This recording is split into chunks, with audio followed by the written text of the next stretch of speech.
नमस्कार दोस्तों, हमारे क्वार्टर की परिधि में एक जामुन का विशाल पेड़ है और हर वर्ष उस पर बहुत से जामुन के फल लगते हैं। यह पेड़ कितना पुराना है, किसने लगाया, कब लगाया, हमें नहीं मालूम, लेकिन पिछले 10 वर्ष से हम इस पेड़ को यथावत देख रहे हैं। जब इस पेड़ पर जामुन के फल लगते हैं तो ज़मीन पर गिरने वाले जामुनों के कारण ज़मीन पर जामुनों की एक परत बिछ जाती है। ज़मीन पर गिरने वाले जामुनों का प्रयोग हम नहीं कर सकते क्योंकि ज़मीन पर गिरने के कारण उनमें से अधिकांश फट जाते हैं और उनमें मिट्टी लग जाती है। हमें इन फलों को सुरक्षित रूप से इकट्ठा करने का कुछ उपाय ढूंढना होगा। आइए कुछ जुगाड़ लगाते हैं। हम लकड़ी के 3 टुकड़े काट करके लाते हैं और इन टुकड़ों को एक ओर से नुकीला बना लेते हैं, जैसा कि बचपन में गिल्ली डंडा खेलने के लिए हम गिल्ली बनाने के लिए करते थे। ये कोई ज़्यादा मुश्किल काम नहीं है, बशर्ते कि आपके पास इसके लिए सही औजार हो। हमने लकड़ी के एक टुकड़े को तैयार कर लिया है। आइए अब दूसरे टुकड़े पर काम करते हैं। इसे भी हमने पहले टुकड़े की तरह नुकीला बना लिया है। आइए अब लकड़ी के तीसरे टुकड़े को भी नुकीला बना लेते हैं। नुकीला बनाने के पीछे हमारा प्रयोजन यह है कि यह ज़मीन में ठोकने पर आसानी से घुस जाए। और लीजिए दोस्तों, हमारे तीनों टुकड़े तैयार हो गए हैं। अब हम इन टुकड़ों को अपनी जामुन इकट्ठा करने के जुगाड़ में प्रयोग कर सकते हैं।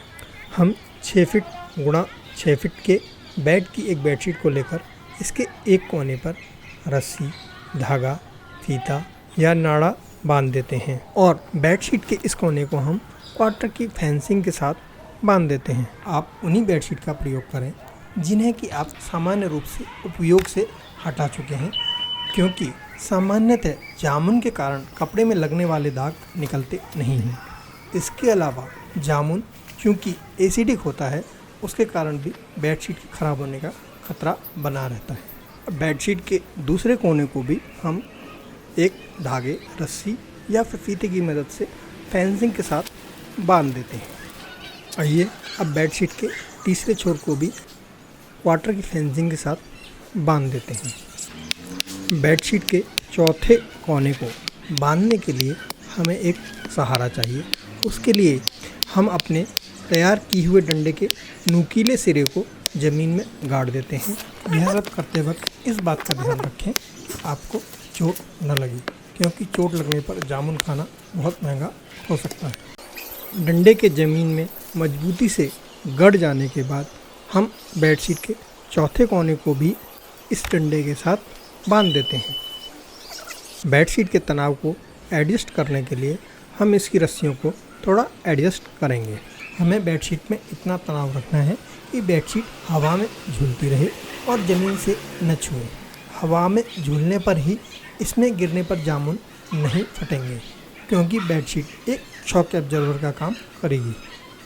आइए अब दूसरी बेडशीट के एक छोर को बांधते हुए हम दूसरे छोर को उसी डंडे पर लाकर बांध देते हैं। रस्सी में सही तनाव एडजस्ट करें, उसके बाद रस्सी के टुकड़े को काट दें। इसी प्रकार बेडशीट के तीसरे छोर को हम फेंसिंग के साथ बांध देते हैं। सही तनाव देने के बाद इसकी बची हुई रस्सी के टुकड़े को काट देते हैं। दूसरी बेडशीट के चौथे छोर को बांधने के लिए हम अपने तैयार किए हुए डंडे को फिर से ज़मीन में गाड़ देते हैं।